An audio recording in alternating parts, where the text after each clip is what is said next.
Hello dear kids, how are you? I hope you all are fine and I'm also fine. Today I'm going to teach you estimation. Okay?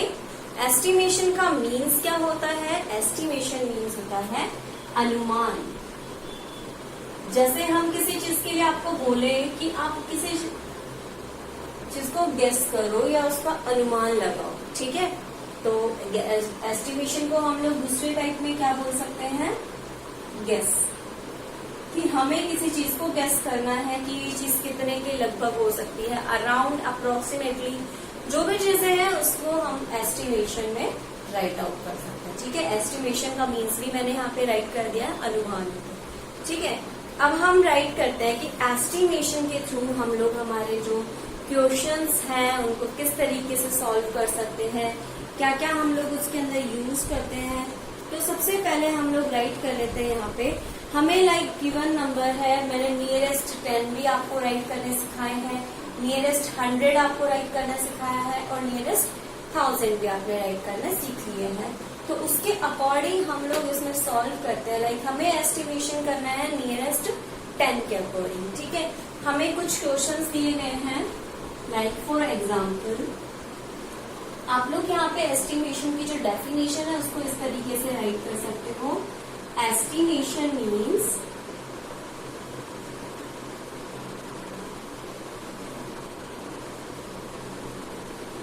Guess, ठीक है? Estimation का जो means हो गया, proper एक means अगर हम लोग इसका फाइंड आउट करते हैं तो एस्टिमेशन का मीन्स होता है हमारे पास में गेस करना, किसी भी चीज को गेस करना या किसी उसका सेंस आउट करना, ठीक है? अप्रोक्सीमेट वैल्यू राइट करना.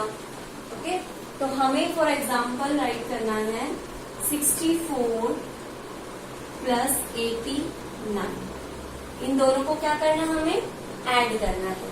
एस्टिमेशन करना है, एस्टिमेट करना है टू नियरेस्ट 10. नियरेस्ट 10 के थ्रू हम लोग इसको क्या करेंगे? एस्टिमेट करेंगे, अनुमान लगाएंगे, ठीक है? तो एस्टिमेशन करने के नियरेस्ट 10 को हम लोग क्या करेंगे? दोनों नंबर्स को नियरेस्ट 10 में कन्वर्ट करेंगे. 64 को नियरेस्ट 10 में जब हम कन्वर्ट करेंगे तो क्या हो जाएगा? ये 60.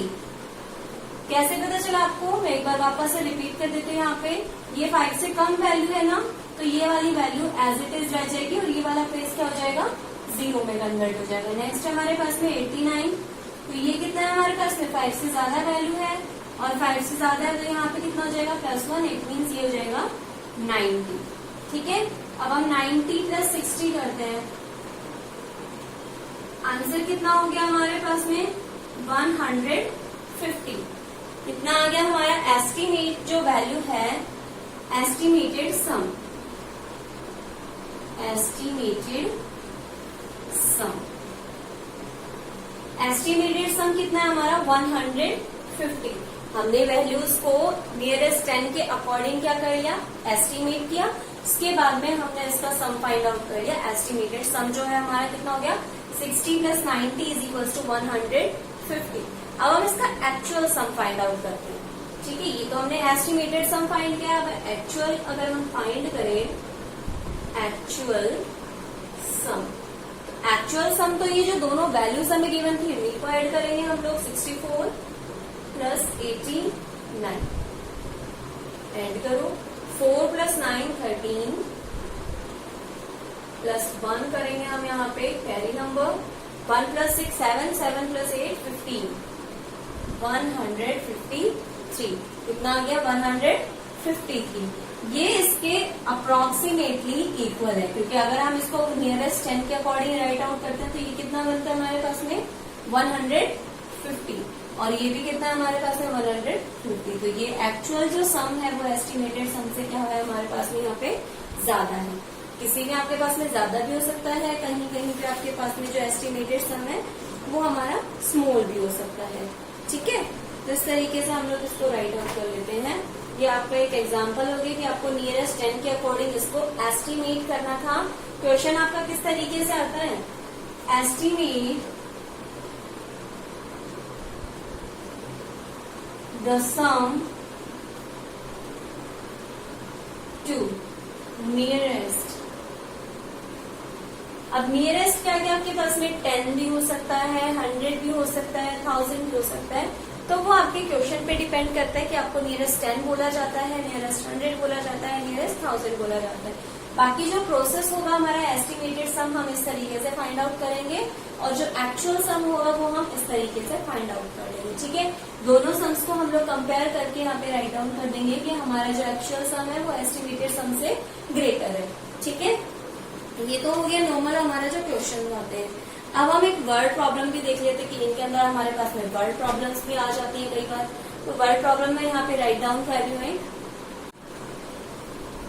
आप लोग इसको नोटबुक में नोट कर लीजिए। ठीक है, कि वर्ड प्रॉब्लम है there are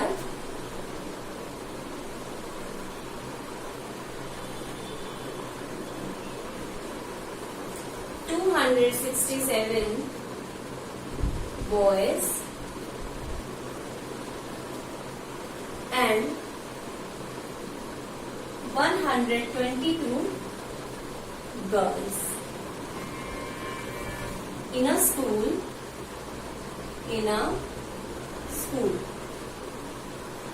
There are 267 boys and 122 girls in a school. एक स्कूल के अंदर 267 बॉयज हैं और 122 गर्ल्स हैं। Estimate the total number of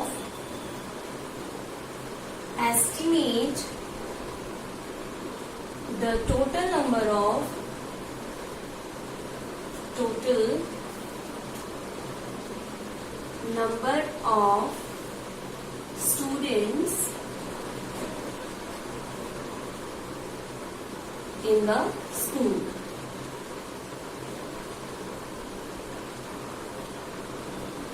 ठीक है, ये हमारा क्वेश्चन है कि हमें इसको एस्टिमेट करके राइट आउट करना है। अब यहाँ पे आपको ये चीज गिवन नहीं है कि आपको नियरेस्ट 10 के अकॉर्डिंग एस्टिमेट करना है, नियरेस्ट 100 के अकॉर्डिंग एस्टिमेट करना है या फिर नियरेस्ट 1000 के अकॉर्डिंग आपको यहाँ पे एस्टिमेट करना है। तो इसके लिए मैं आपको यहाँ पे बता देती हूँ, आप इसको नियरेस्ट 100 के अकॉर्डिंग भी कर सकते हो और नियरेस्ट 10 के अकॉर्डिंग भी कर सकते हो। आप इसको दोनों ही तरीके से सॉल्व आउट कर सकते हो। नियरेस्ट 10 के अकॉर्डिंग आप लोग इसको 10 के अकॉर्डिंग राइट कीजिएगा और नियरेस्ट 100 जो है उसमें आप लोग इसको नियरेस्ट 100 के अकॉर्डिंग राइट कीजिएगा। तो उसके लिए सबसे पहले तो हम लोग इसका एक्चुअल सम फाइंड आउट कर लेते हैं। ठीक है, अब हम इसका सॉल्यूशन करते हैं। सॉल्यूशन में वर्ड प्रॉब्लम में आपको पता ही है, चाहे किसी भी तरह की आपके पास में वर्ड प्रॉब्लम हो, आपको उसकी लैंग्वेज राइट आउट करनी होती है। तो यहाँ पे हम लोग लिख लेते हैं boys is equals to 267 and girls is equals to 122। Actual sum of total number students. ठीक है, टोटल नंबर ऑफ स्टूडेंट्स या फिर उनका जो एक्चुअल सम है वो हम लोग राइट कर रहे हैं। मैं उसको नीचे राइट आउट कर देती हूँ। Total number of students is equals to 267 plus 122। इस तरीके से हमें पता चल जाएगा कि टोटल नंबर ऑफ स्टूडेंट्स हमारे क्लास में कितना है। अब मैं इस वर्ड प्रॉब्लम को यहाँ से इरेज कर रही हूँ और इसका एक्चुअल सम हम लोग यहाँ पे फाइंड आउट करते हैं। ठीक है, राइट करते हैं हम यहाँ पे एक्चुअल सम। एक्चुअल सम हम लोग कैसे फाइंड करेंगे? 267 प्लस 122। राइट कर लो यहाँ पे 7 प्लस 2 9, 6 प्लस 2 8, 2 प्लस 1 3, 389। ये हमारा एक्चुअल सम है। अब हम लोग राइट कर रहे हैं एस्टिमेटेड सम,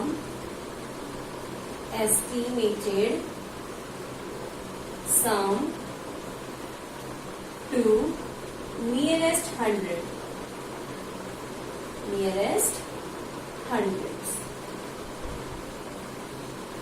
हंड्रेड्स के अकॉर्डिंग हम लोग इसको नियरेस्ट 100 में ऐड कर देते हैं। 267 है, किसमें कन्वर्ट होगा ये? 300 में। क्यों कन्वर्ट होगा 300 में ये? क्योंकि हम लोग इसको राइट करेंगे, यहाँ पे 6 है हमारा, प्लस 1 हो जाएगा।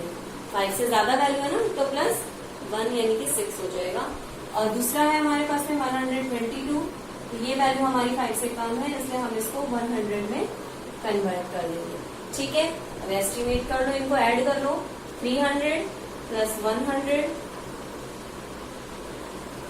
इज इक्वल्स टू, ये वैल्यू कितनी होगी हमारे पास में 400।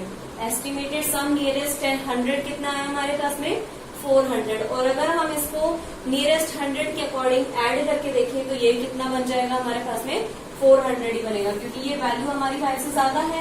5 से ज्यादा है तो इसमें कितना हो जाएगा +1 हो जाएगा। ठीक है, और ये किस में कन्वर्ट हो जाएगी 400 में कन्वर्ट हो जाएगी। तो ये जो एस्टिमेटेड सम आया हमारे पास में नियरेस्ट 100 वाला, वो हमारे एक्चुअल सम से ग्रेटर है। ठीक है, ये वाला सम हमारा ज्यादा है। अब हम यहाँ पे राइट करेंगे एस्टिमेटेड सम टू नियरेस्ट 10। हमने 100 के अकॉर्डिंग राइट कर लिया, अब हम नियरेस्ट 10 के अकॉर्डिंग इसको राइट डाउन कर लेते हैं। ठीक है, तीनों सम को मैं यहीं पे राइट कर देती हूँ। अगर आपको सॉल्यूशन में कोई प्रॉब्लम आ रहा है, कोई इश्यू है, तो आप इस तरीके से सेपरेट कर लीजिए इसको। ठीक है, मैं यहाँ पे राइट कर रही हूँ एस्टिमेटेड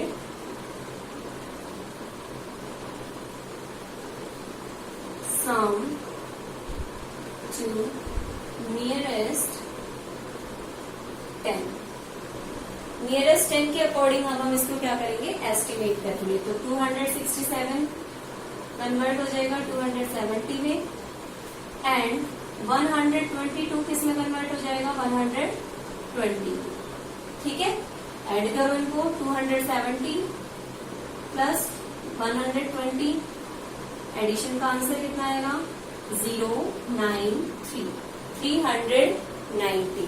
जो 390 है वो 389 से क्या है ग्रेटर है, लेकिन इसके बिल्कुल अप्रोक्सीमेट वैल्यू है हमारे पास में।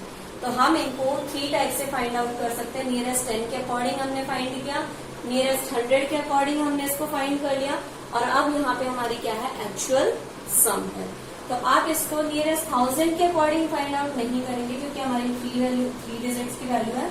3 डिजिट्स की वैल्यू जो है हम उसको अप्रोक्सीमेट 100 के अकॉर्डिंग ही राइट आउट करते हैं।